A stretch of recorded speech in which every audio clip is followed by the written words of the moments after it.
Hello, everybody. Heroes of the Week is back. Noop is back. How are you, mate? I'm fine. I'm buzzing. It's been a good day so far, a good weekend as well for me, and yeah, I'm feeling fine. I hope everyone else from wherever you guys are watching from, hope you guys are doing well in this the so-called last episode of the year, and yeah, That's it's right. So, almost what are it's we going to almost talk about here today? Do you want to explain to our viewers what we are going to talk about today? well. We'll be talking about our New Year's Eve resolution. We'll be talking No, about what we'll be no, drinking for the New Year's Eve party. that's not true. But This is a football show. Don't confuse my viewers. Yeah, don't confuse my YouTube viewers. This is very important, Noop, that they get it right. Yeah, and that we get it right as well.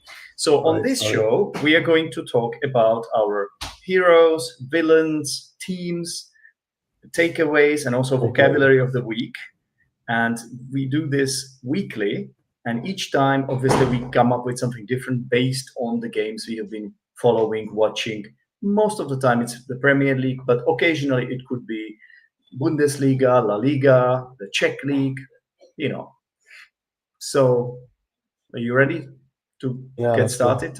Yep. Yeah, Oh, by the way, if there is anyone watching this, make sure you leave the comments as well, because this is in this way you can participate, of course, as well. And if you do so while watching this live, then we can even discuss your comments. We can put them on the screen and have a laugh and together, all eventually, together. eventually, even invite you guys to the show. So bring it on, you guys. Work hard and show your passion towards our There, channel there is a possibility of that as well, but there will have to be an interview before we do that. for sure. Okay, so Noop, all I have to do is to find the segments. I mean the little jingles, and here is the first jingle.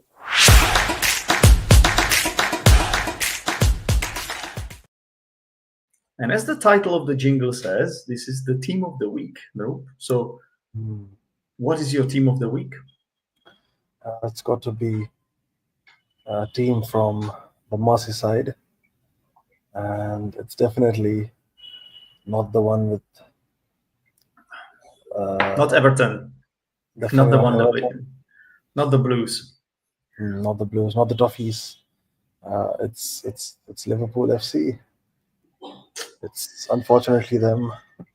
Yeah, They they just keep have winning, and they keep winning in a convincing manner, and it's really difficult for other teams because it seems like Liverpool are not slipping at all, not dropping any points. yeah They did they 9 points. did they did get one draw, I think, but that's about it, right?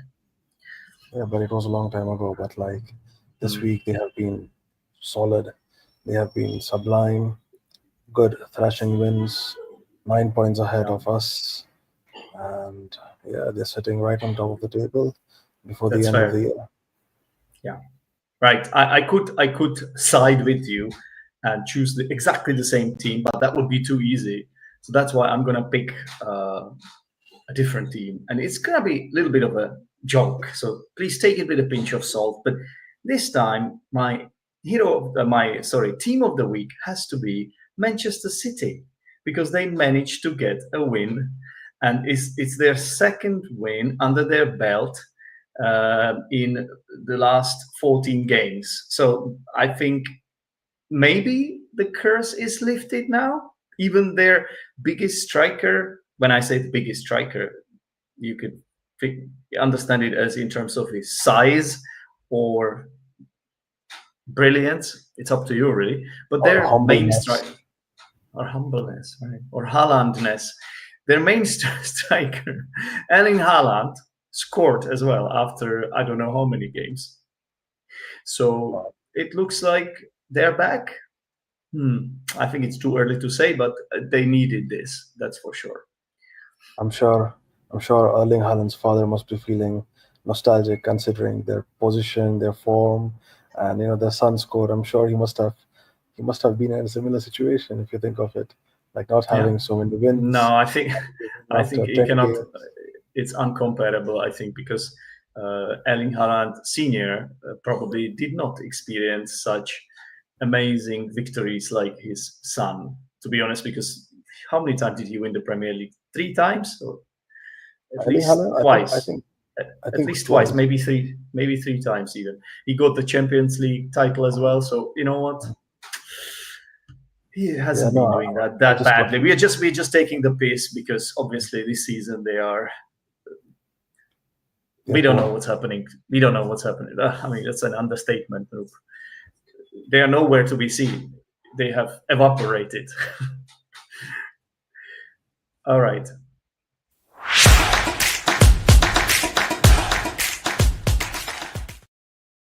Who is your hero of the week, Noop? I think I would I would have you start because I think you have something in your mind. Okay, my hero of the week is Mohamed Salah. I had to give it to him because, to be honest, he's a big part of what Liverpool are doing right now. He has always been. Like whenever Liverpool play really well, it often sort of corresponded with him playing well, right? Let's be honest, in the last decade. So he's scoring and assisting left, right, and center. If you play the Fantasy Premier League, which I hope you do, I believe there is still a link in the description of this episode to join my mini league. You can do so if you want that.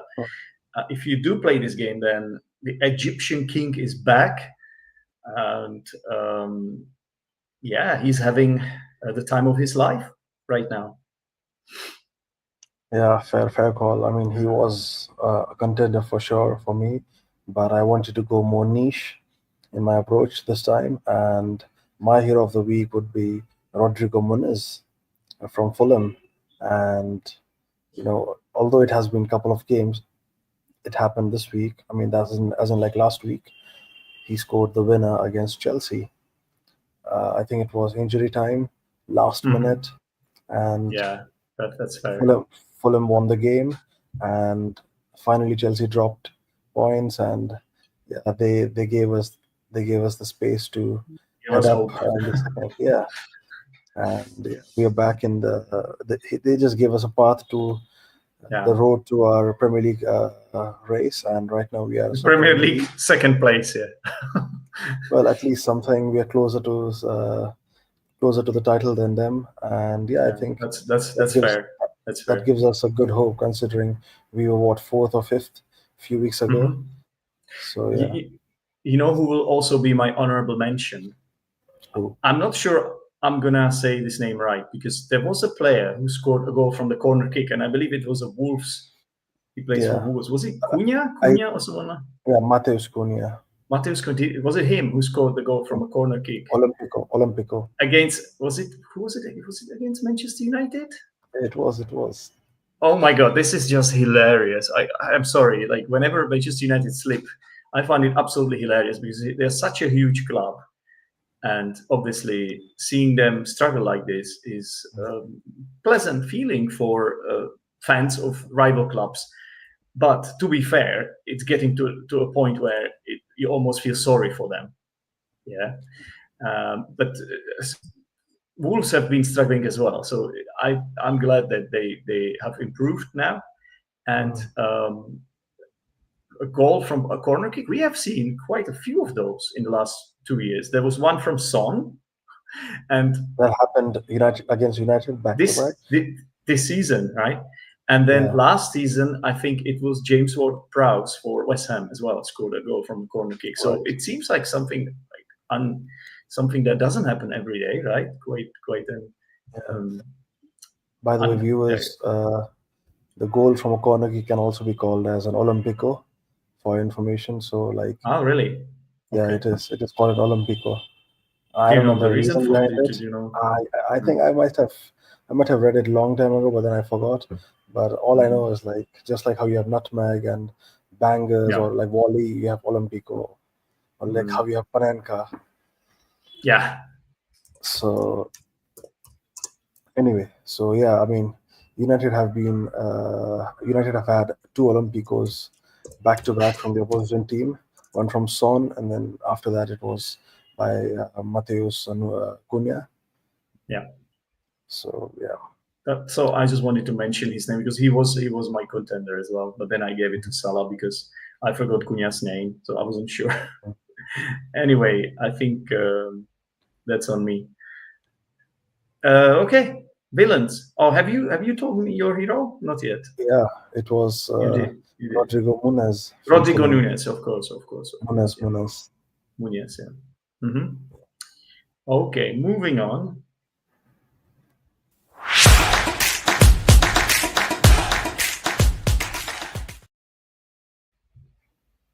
Who is the bad guy for you this time? It's got to be Bruno Fernandes. What's this pronunciation? Is this Brazilian? Portuguese. Yeah, it's Portuguese pronunciation because I wanted viewers to know that it's him. Especially ever since the beginning of the season, he has been calling himself Bruno Fernandes. I don't know why not. It's better than it's like calling Gabriel Jesus. But anyway, so my reason would be because, again, last week they played against Wolves. Like you said, they lost 2-0, and sometime around the halftime, he got a red card. He was sent off. He got this one, didn't he? This color. Yeah. He was red. Was it because he saw red, as he often does, or what happened this time? I don't know. I think I guess he was in a Christmas mood. Yeah, he delivered a present for his opponent. Yeah, that was just unnecessary, especially considering he's a skipper. He does have this kind of mistake in him, doesn't he? Occasionally he just loses it. It's not very common. He's the captain. I think usually he gets it right, but occasionally something like this happens to him. He must be really frustrated with the season so far. True that. Or even the change of manager didn't help, to be honest. I'm sure like one of the Wolves players must have said something terrible in Portuguese, considering half of the Wolves players are of Portuguese descent, or they speak Portuguese. I'm sure they must have said something terrible, and they must have taken. How many times does this happen in football? It's quite common, right? So you have to be stronger than this, right? You have to be. I mean, especially you can't let it get to you. Yeah, you are a professional footballer. You should be a little bit tough as well. You can't be a snowflake, right? Yeah. Okay, so who's yours villain of the week? Oh, my hero of the week, my villain. My villain of the week is Julian Lopetegui, the manager of this team, this West Ham United team. Where's the badge? Here. And the reason it's him is because, honestly, everybody knew that Liverpool are fighting for the title. They're in the title race, so obviously they were the main favorites. But still, losing 5-0 at home to any team is just poor. It's really poor. And West Ham United should be doing better. With the players they have some really good players, but unfortunately, this manager doesn't seem to be really... he doesn't know what his starting 11 is. He's getting the tactics wrong. He's getting the lineup wrong. I keep watching some YouTube channels, and most of them are expressing this kind of sentiment. I have to say I agree with them, and I think that it's possible that some of the West Ham fans are now regretting the fact that they had turned against David Moyes. They're not going to admit it probably, but I think probably deep down they think that actually David Moyes brought a lot of success to West Ham, and then the fans turned against him. And now they have a new manager, and it's kind of the case of be careful what you wish for, because now it's even worse, right? So, yeah. Yeah, true that. I agree with you, but I think people often forget that. I think they're seeing Moyes from a rose-tinted glasses, because Moyes towards his end, even he was having a terrible season, terrible performance, and it was time we needed a change, considering the amount of investment they made, the amount of players they had in the squad, and with the way how Moyes was being old school. And I think they had some hope that maybe Julian Lopetegui Hmm. could have brought something new, considering he's already Premier League proven. Although he was sacked by the previous Premier League club, that was Wolves. Well, he kind of sacked himself, didn't he? He wasn't happy with the fact I that guess he hadn't been provided enough funds or enough players. Basically, they had promising players, and didn't he walk away? Actually, wasn't I it him that walked away? I think guess he yeah, walked you're away. right. Yeah, But yeah, something I mean like that. it's just unlucky West Ham. I mean, I think they should have gone for an English manager like Southgate or perhaps Graham Potter. But yeah, well, unlucky. But apparently, West Ham, the owners or the board is apparently backing him up. Let's see for how long. Yeah, well, I don't know. It doesn't look like he knows what he's doing, this manager. Or maybe he just can't work with these types of players. He can't make it Mm, work. I honestly don't know, but it's a shame that the club like West Ham are struggling so much.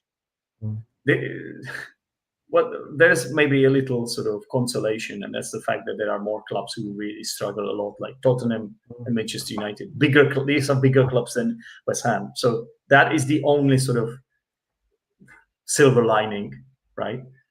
mm. Yeah, but I'm not sure that West Ham fans would take that. Yeah, for sure. They deserve to be up Yeah, there, at least fight for the European spot. But yeah, exactly, it's or at really it's least really. top half of the table. Top Mm. half of the table. No, they're not there. Yeah, But unfortunately yeah, not. I mean, for a team like them, I think it's still fine. We are still halfway in the competition, and there's still a lot to go. And Speaking the of difference the, between, sorry, sorry, I wanted to say, speaking of the table, there's a question from Max. Any predictions about the PL Championship? Haha. I know why Max is asking this question. I know very well because why? Max is a Liverpool fan, so Ooh, he wants to enjoy this moment when we say Liverpool, and we have to say Liverpool because they have been the best so far, the most consistent team. It looks like Liverpool are the favorites to win the title, but I don't think it's over yet, Max, because yeah, it's still halfway, mate. you are not City. You are. I mean, your team is not like City from the previous years where they just don't drop any points. Your team will drop points. Now it's whether Arsenal and possibly Chelsea are able to capitalize on that when it happens, which I'm also not sure about. So that's why I think it will probably be Liverpool. What do you think, Noop? I think it's going to be Arsenal. I feel positive about it. It's still early in the season.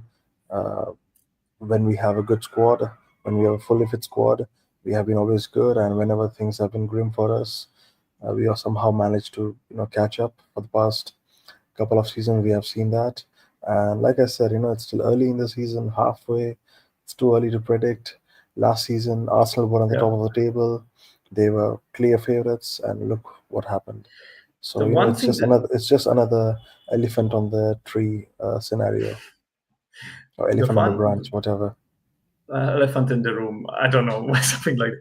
The one thing that speaks against this is the fact that Liverpool have actually done it with most of these players. They Mm, won the title, when the COVID started. It was that season, and they won it. So I think they have that experience, but Arsenal don't. That's the issue. There's a potential issue I can see here. The second one is Bukayo Saka being injured long mm. term, which we don't know when he's gonna be back. So didn't he just have an operation or something? I saw an Yeah, he's Instagram gonna be out post. for at least he's gonna be out for at least 3 months. That's a So lot, man. yeah, That's a that's a lot. lot.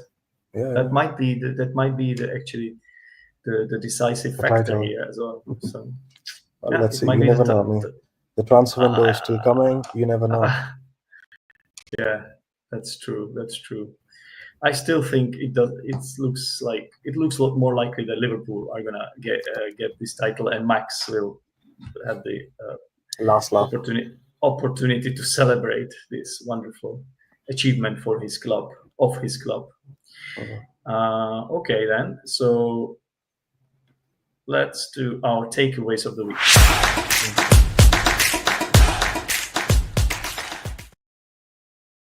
Okay, I'll say mine because it's very short and sweet Okay. and very simple. My takeaway of the week is: isn't it beautiful and brilliant that we have football over Christmas? Isn't it wonderful that the Premier League uh, is not suspended like other leagues, and that we can enjoy these matches across Christmas and New Year's Eve, and there's no break, no winter break as such. So I'm just pleased that we have this opportunity. Yeah, I agree with you. I think this is what I've noticed as well. I mean, I understand that footballers have family, they are humans, they have their traditions. But look, Are they? they play. Are you sure? Maybe they could be half AI. AI has taken them over. Mhm. Anyway, jokes apart. Yeah, I agree with you in this case because it's football is all about togetherness. Football is a social event, and I think it should be played on such festivals where people gather, where Yeah, people are finally home and not at work or not at different places. And yeah, I just wish that other teams also played, other leagues also played it during Christmas. But me yeah. too. I actually think like everybody expects people to have a great time at Christmas. Mm, It's not always like that. Trust me, there are so many people who struggle mm, when Christmas period comes because of so many different reasons, right? Mental problems. Somebody has died in their family. They are single. Something has happened to them, and this is the toughest time. This is the most depressing time for them. I don't want mm, to be like some kind of person that brings like negative energy here. I'm just saying I want to point this out that this actually is real. Yeah. mm, And that's why I think for these people this is often something they can really look forward to, mm. and to in order to kind of get over this period very quickly, and then go back to work in the new year. Just saying. Yeah, that's a good point. Because even when during Christmas we had a Boxing Day cricket match, and I mean if you can have, I don't know, 6 hour cricket match, why can't you have 1.5 hour football game? You can have the game in the morning or in the afternoon. When Christmas is not celebrated all day, it's all about Exactly. Christmas Eve, and you can these Exactly. players, they can celebrate anytime they want. They have a private Exactly. jets, they can just fly anywhere. Anyway, Yeah.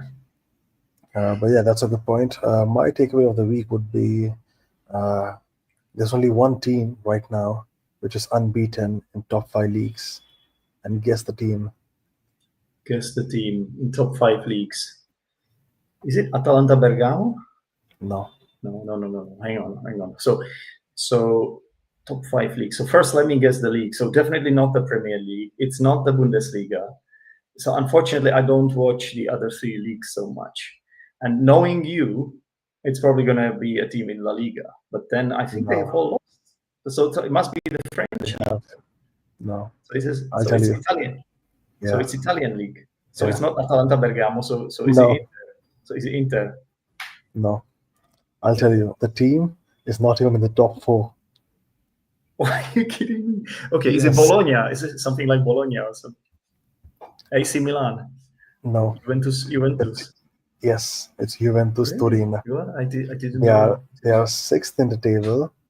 They have played 18 games, won seven, drew 11, and they are they're, nine they're the points. king. They are 9 points off the top of the table. They're the kings of the draws. I mean, like, come on, guys. This is incredible. This is like not many people talk about it, you Yeah, know. that's And I true. think this is a crazy achievement. Like, It's it's it's quite halfway, it's quite considering unprecedented. Yeah, yeah, considering how Serie A is going on, like when you have teams like yeah, Fiorentina, Lazio, Atlanta at the top leading, when you have Milan randomly on a free fall, Roma is on a free fall. You have To Juventus. Hmm. Juventus with a new manager. To be honest, the old lady probably. I don't know if I think the old lady would rather be in top four than be unbeaten. I think For sure. I mean, you they want to haven't have had more a. points. You don't care about defeats as long as you have more points, right? Yeah, true that. Yeah, this is my takeaway of the week, and I think just Kudos to yeah, you. kudos. Kudos to you. Kudos, Mohammed. Kudos to you for digging this one out because it's. Talking about kudos, I don't understand why do some English commentators or perhaps some fans call him as Muhammad Kudos. Like, what's the reason? I mean, his name is Kudus, Kudus, but they literally pronounce him as Muhammad Kudos. Do you want me to tell you how English people pronounce my name when I started working there back in 2005? I would love to know. I was working on a construction site, and on my first day, I introduced myself to my new manager, to my boss, and he could not repeat the name. My name's Denek, so he just said Zdenek. He couldn't do it. So instead of calling me with my real name, he chose to nickname me Dan, because apparently for him that was close enough. Uh, there's a full story that goes with this. Uh, we were we were supposed to wear hard hats. It was like safety measure on the construction side the whole time we were working. And on each person's hard hat there was a label with their name, because that was like an easier way to communicate with each other if everybody knew everybody's name. And my name was Dan for 1 year. I had a different name. Yeah. That's crazy. Mm-hmm. So that's maybe the third takeaway of the week. Yeah, I mean, I would love to say another takeaway about talking about names, because my name is really tough to pronounce even for my native country, Nrup. But guess what? After the Czechs were the first people who were able to pronounce my name perfectly without any issues, because you guys Czech have people, lots of names with consonants, and I just felt like, oh my god, as if I'm home. I was like, guys, am I home? Is this my native home because this is the problem, because we can in other languages they can't pronounce these consonant clusters, they're called, like Zdenek. Zd is difficult for English people. But hey, my name itself is Indian, but my name is Indian. My countrymen can't even pronounce my name. So I believe you. No, I believe you. It's easy for Czech people. Nrup. Yeah. We also have maybe this Slavic people, I guess. Anyway, we are able to say strč prst skrz krk, which means put your finger into your throat. Strč prst skrz krk, and there's not a single vowel in that expression. Not a single vowel. Yeah. Anyway, moving on. That was our takeaway of the week. A lot of takeaways, today. I mean, we could have a decent feast from all this takeaway. You see, I hope it's in Indian. All this meal is Indian. Actually, I did order an Indian meal today, and accidentally I bought 2 meals. So I had lunch and dinner. So I accidentally added another meal to my order. So yeah, that was pretty good. I would have gone for more East Asian cuisine. And having Indian in Vietnam is like having Czech in Germany. Czech food in Germany, I mean, Czech food sucks. Sorry, it's true. Yeah, I know. So Indian food is just good anywhere you go. It's the way it is. So let's do something else. Let's do vocabulary of the week.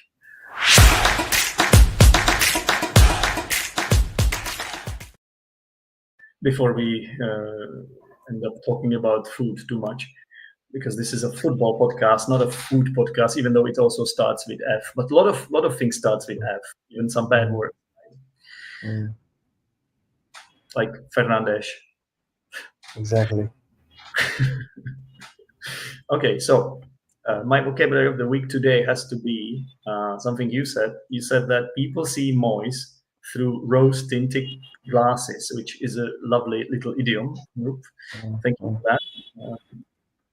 And if you see or look at something through a rose-tinted glasses, it means that you only see the good side of the things. You only see the pleasant things about the situation, and you don't notice those things that are unpleasant. You almost like you are wearing glasses which sort of filter out all the bad stuff. You only see the good things, but that means that you are kind of deluded because Could you write it down? Yeah. Could you write it down in the comments?